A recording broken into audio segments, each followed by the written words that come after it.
¿Cómo es posible de que si Jerusalén no es citada una sola vez en todo el Corán, los primos musulmanes, el Islam, consideren el monte del templo y la Jerusalén vieja como el tercer lugar más sagrado para ellos? ¿Cómo es posible de que ellos tengan la fe y la tradición de creer de que Mahoma, su profeta, subió al cielo desde este mismo lugar, cuando está escrito negro sobre el blanco de que Mahoma nunca visitó Jerusalén? De ser así, que visitó este sitio, pero que no lo llaman Jerusalén en su Corán, en su Biblia, en sus escrituras sagradas, ¿cómo es posible que ellos tengan la fe y la tradición de creer de que él dejó a su animal en la mezquita del Aqsa y se elevó desde la roca de la fundación en lo que hoy es el Domo de la Roca, también considerada una mezquita para mujeres y algún tipo de hombre? ¿Cómo es posible? Sí, en esos tiempos no estaban construidas estas mezquitas, se construyeron siglos posteriores. ¿Y cómo es posible que hablen de mezquitas cuando en tiempos de Mahoma no existían las mezquitas? Existían quizás las sinagogas, las iglesias, pero no las mezquitas. Amigos, les habla Sergio Bakari del canal Bakari Suelto en Israel, otra vez con ustedes, otra vez en el Monte del Templo, pero hoy un día viernes, el día más festivo, más concurrido, porque es el día sagrado, feriado de los primos musulmanes. Logré subir aquí, estoy entre todos ellos, sin miedo, sin ninguna intención de provocar, es más, estoy aquí para explicar estas preguntas, para empezar a entender un poco más sobre esta fe, sobre esta religión, para aclarar puntos y no para juzgarla. Voy a hacer un recorrido por toda la explanada del templo, van a ver cuánta gente, cuánto colorido, para después intentar entrar al Domo de la Roca y filmar ahí el lugar exacto donde, según los primos, se elevó en un caballo blanco el último profeta, el profeta Mahoma, al cielo. Desde ya les quiero dar gracias por participar y por visitar nuestra tienda virtual en la cual pueden comprar cosas que van a salir desde aquí, desde Jerusalén, directamente a sus casas en cualquier lugar del mundo. Ayer enviamos un regalo para todos los interesados. Más datos tienen en la descripción de este video. En la lengua de comunidad hice un posteo y a los que están en nuestros grupos de WhatsApp les llegó también el regalo por medio del WhatsApp. Y los que no están en WhatsApp, en la descripción del video van a poder saber cómo unirse a esos grupos. Amigos, les vuelvo a decir, no tengo ninguna intención de provocar, de correr peligro. Estoy acá porque este es el lugar más sagrado para todo el judaísmo. Y yo soy judío y yo vivo en Israel y esto me pertenece. Y no nació la persona que me prohíba, que nos prohíba si es que queremos estar aquí. Lo siento por quien no está de acuerdo, pero si ustedes van a ver el video y van a escuchar lo que tengo para responder a esas preguntas, cuando finalice el video van a juzgarme de otra manera. Empecemos.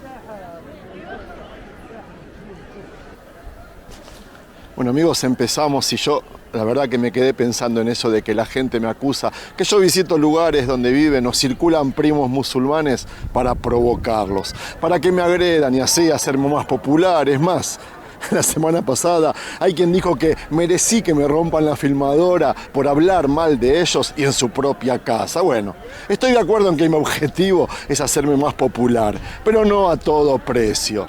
Si vengo aquí a filmar, no es para provocar, sino todo lo contrario. Porque muchos sienten que son ellos mismos los que provocan cuando se formulan las 3 preguntas que yo hice antes al comienzo. ¿Qué tienen que hacer ellos acá si no es un lugar tan sagrado para ellos? ¿Qué buscan aquí si Jerusalén no existe en sus textos bíblicos?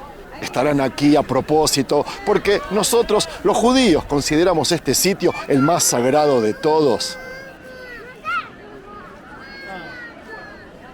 Yo, además, jamás me arriesgaría por un video o para recibir un me gusta. Les recuerdo, soy padre de 5 hijos, abuelo de 5 nietos, ya estuve en guerras, pasé algo en la vida. Además, tengo un compromiso con millones de personas sedientas de mi material y contenido, y nada del mundo me va a llevar a poner en peligro mi integridad, lo juro. Los judíos, les recuerdo, santificamos la vida y la ponemos por encima de todo. Recuerden todo esto y también recuerden que el Monte Moriah, es uno de los lugares más disputados del mundo en toda la historia. Su significado en el Islam es un tema fascinante y a la vez desconocido por muchos y por eso estoy aquí. Uno de los mayores misterios que rodea este sitio es su relación con la tradición islámica y aunque judío, estoy aquí para explicar el tema. A pesar de que Jerusalén no aparece mencionada ni una sola vez en el Corán, este monte se convirtió en el tercer lugar más sagrado del Islam después de la Meca y Medina.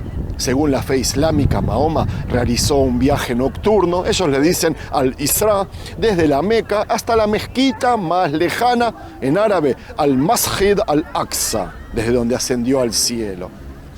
Esta referencia es clave para la conexión del Islam con Jerusalén, aunque históricamente hay un gran debate sobre si el Monte del Templo era realmente el lugar mencionado en el Corán. Hasta que los judíos comenzamos a retornar a Israel en masas, y aclaro, en masas. Paréntesis, los judíos jamás dejamos Israel y menos que menos Jerusalén. Población judía hubo aquí durante 2000 años consecutivos y esto es importante saber.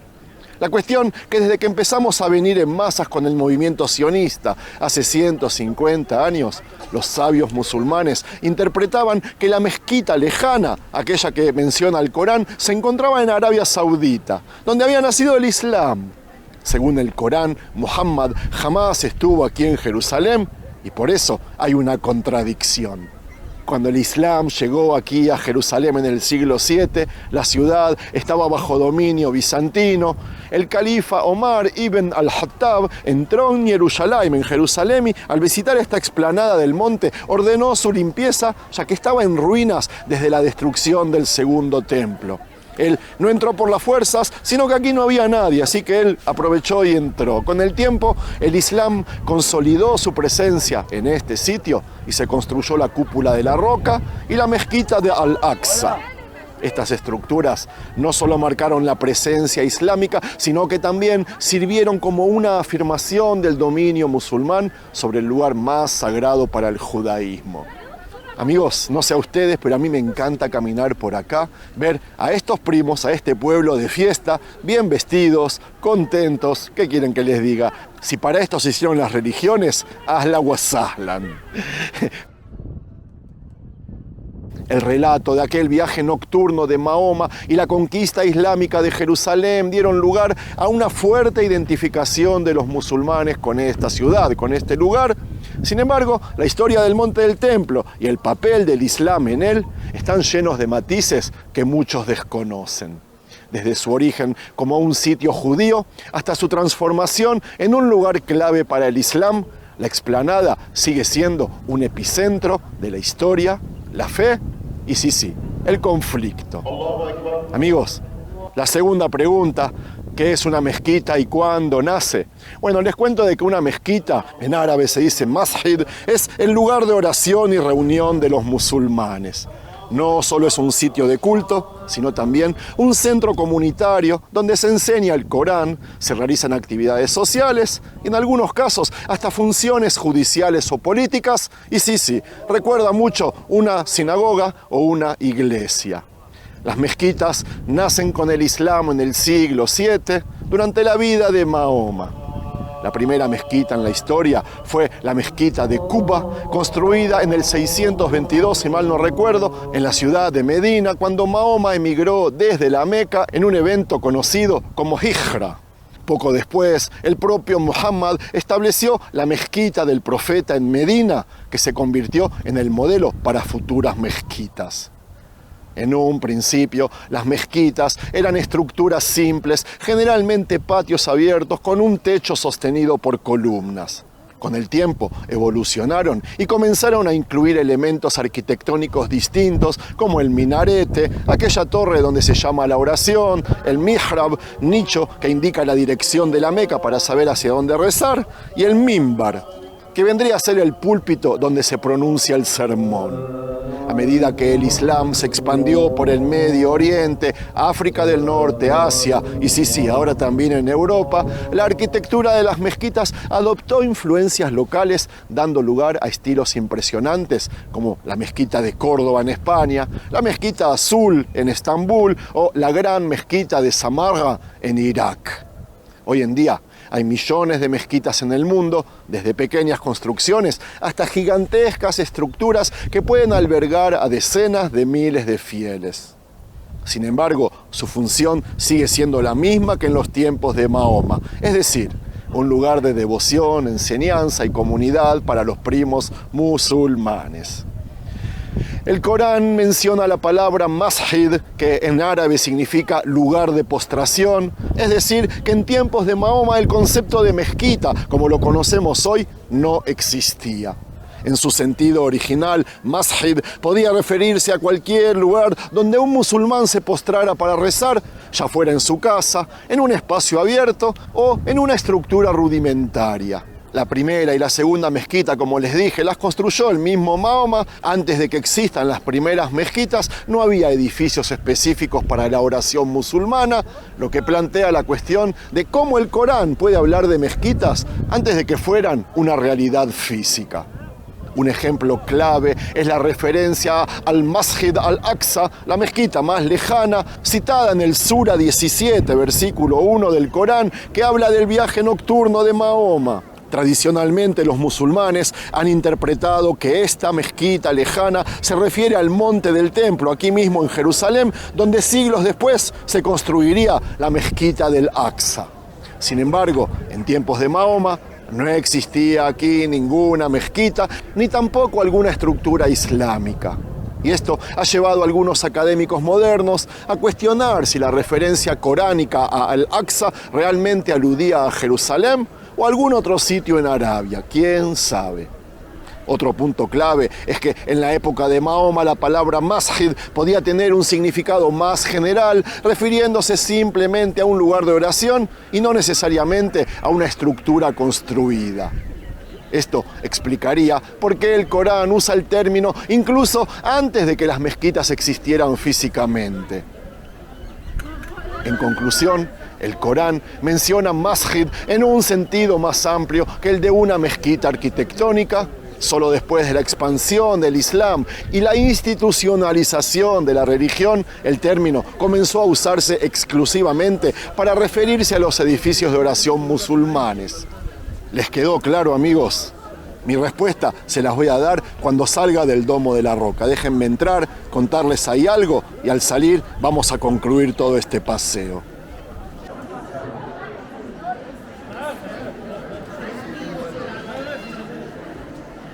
Gracias.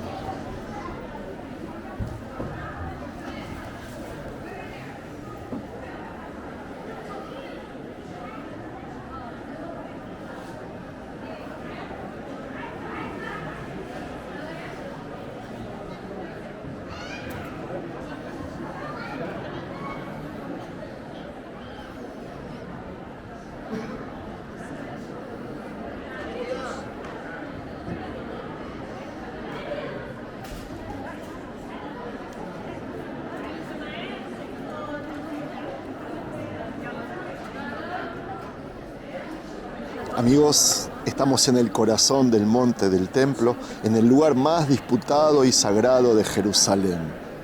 Aquí dentro del Domo de la Roca se encuentra la legendaria roca fundacional que para muchas tradiciones es el punto donde el cielo y la tierra se conectan. Increíble, madre mía bendita la madre que me parió. Les cuento de que para nosotros los judíos esta roca es el punto donde Abraham estuvo a punto de sacrificar a Isaac nada más y nada menos, y también es el sitio del Santo de los Santos en el primero y segundo templo de Jerusalén. Según el Talmud, aquí Dios comenzó la creación del mundo y de esta roca emergieron las aguas del Tehom, el abismo primordial. Para el Islam, como les decía antes, esta es la roca desde donde el profeta Mahoma ascendió al cielo en aquel viaje nocturno que ellos llaman Isra wal Mi'raj, en su encuentro con Allah, es decir, con Dios. Y es por eso que la cúpula dorada cubre este sitio desde el siglo XVII.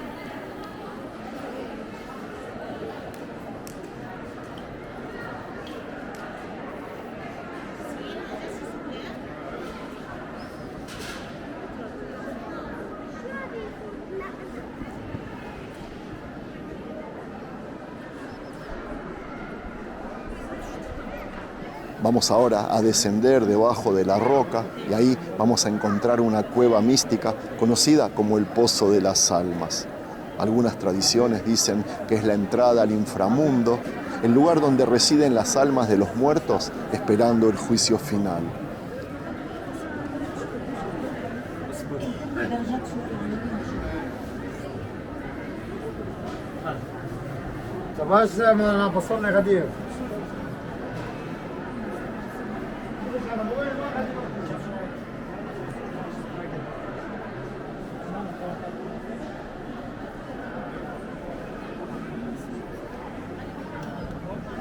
Otras tradiciones afirman que desde aquí se escuchan los lamentos de las almas atrapadas.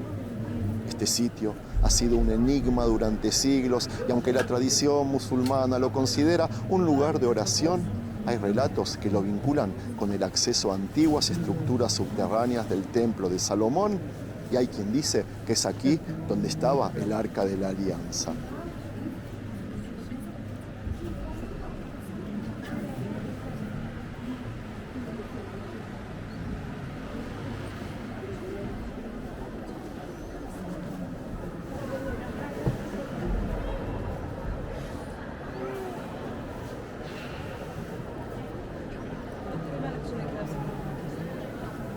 Miren qué detalles arquitectónicos, la caligrafía árabe con inscripciones del Corán, los mosaicos que reflejan un arte bizantino y también islámico único.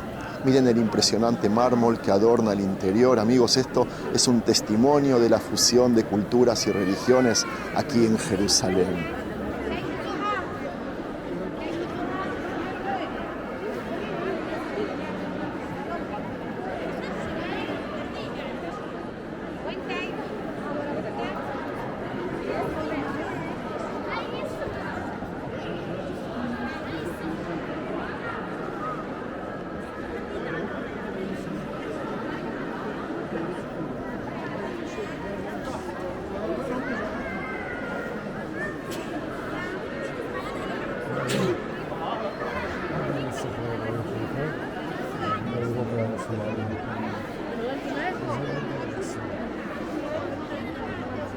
بيصوروا عادي ولا حرام؟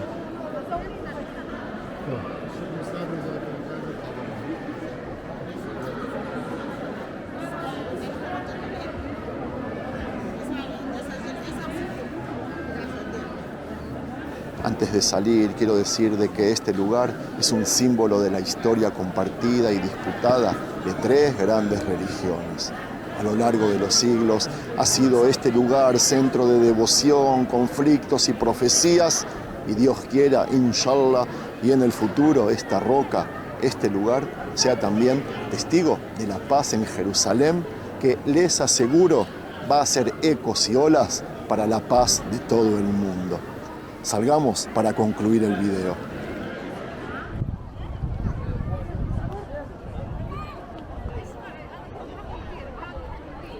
Amigos, antes de entrar les había preguntado si les quedó claro todo lo que dije y por ser sincero, a mí no.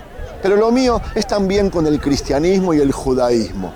Hay cosas incluso claves o pilares de aquellas religiones que aún no me cierran, pero sí, las respeto, las tolero, mientras no me molesten o invadan mi libertad o pongan en peligro mi seguridad. Y por eso yo voy a seguir con lo mío.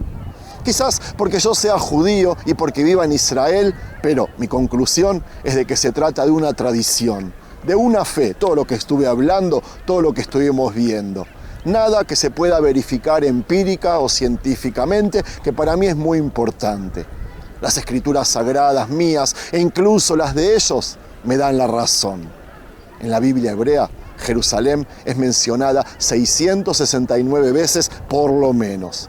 La ciudad aparece bajo el nombre Yerushalayim y en algunas ocasiones como Tzion, que es un término poético, profético para referirse a Jerusalén, especialmente en los libros proféticos y en todos los salmos. ¿Dónde aparece Jerusalén en la Biblia judía? En la Torá, en el Pentateuco, es verdad. Y curiosamente el nombre Jerusalén no aparece directamente en ninguno de los 5 libros de Moisés. En su lugar se hace referencia a este monte Moriah, donde Abraham casi sacrificó a Isaac, y en el lugar en el que Dios elegirá para su morada, como está escrito en Deuteronomio 12:5, que más tarde se identificará con Jerusalén. En Neviim o los libros de profetas, Jerusalén es mencionada muchas veces, especialmente en los relatos de David, Salomón y en las profecías sobre la destrucción y restauración de la ciudad. Y en los Ktuvim o los escritos aparece con frecuencia en los Salmos, Cantar de los Cantares y los libros históricos como Crónicas y Esdras. En contraste, y como les dije, el Corán no menciona Jerusalén ni una sola vez por su nombre, aunque la tradición islámica la asocia con el viaje nocturno de Mahoma. Entonces, por tradición, este es el tercer lugar más sagrado para los primos musulmanes. Mahoma estuvo aquí y se elevó al cielo desde la mezquita Al-Aqsa. A diferencia del Islam, por pruebas arqueológicas, anoten, escrituras sagradas y tradición, el pueblo judío está sumamente conectado a este monte y a esta ciudad. Entonces, yo no estoy provocando a nadie. Quizás sean ellos los dueños de la provocación. Yo no le estoy faltando el respeto a nadie y quizás sean ellos, al no dejarme subir a este monte por el solo hecho de ser judío para orar en el lugar más sagrado para mi religión, los que me falten a mí y al judaísmo el respeto.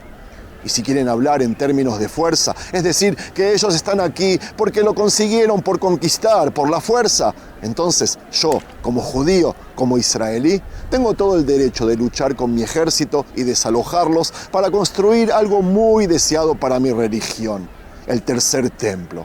Así que llegó la hora de poner orden. Dato mata relato. Y para mí, después de este video, las cosas se aclararon y mucho. Que venga alguien y me convenza de lo contrario. Yo seré una persona feliz. Amigos, si es que les gustó este material, no se olviden de regalarle un me gusta, compartirlo, comentarlo y sí, suscribirse al canal. A ustedes no les cuesta nada. Para mí vale oro. El viernes que viene voy a volver a subir aquí y voy a filmar el rezo principal de los primos musulmanes en la mezquita del Aqsa, para seguir conociendo la historia, la cultura y las costumbres de nuestros vecinos musulmanes. Salamu alaikum.